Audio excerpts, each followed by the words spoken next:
Një gabim i madh. Njëri nga gabimet e mëdha është të ankohesh në mënyrë të vazhdueshme në lidhje me kushtet e jetesës dhe të diskutosh probleme dhe vështirësitë e jetës me njerëzit.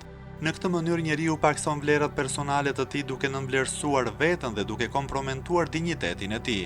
Mufaddal ibn Qais, një nga dishepujt e Imam Sadikut, paqja qoftë mbi të, ishte një herë në vështirësi si rezultat i problemeve ekonomike që po kalonte dhe pamundësisë për të kthyer pas borxhet që kishte marrë.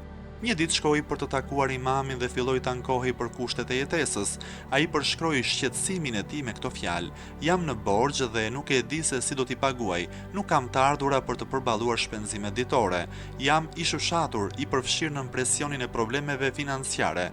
Kudo që të drejtohem e gjej derën të mbyllur." Pastaj ai i kërkoi imamit të lutej për të, kështu që Zoti i Gjithfuqishëm të mund të zgjidhte vështirësitë e tij.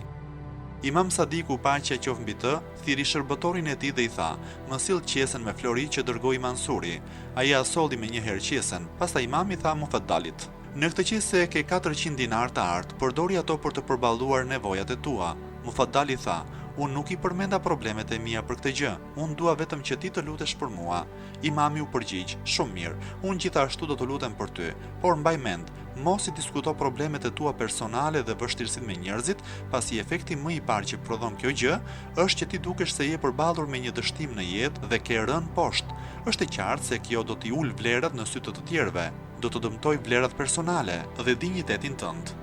Imam Aliu, paqja qoftë mbi të, ka thënë: "Të zbulosh problemet personale dhe vështirësitë para të tjerëve do të thotë në të vërtetë ekspozosh veten vullnetarisht ndaj ofendimit dhe për uljes."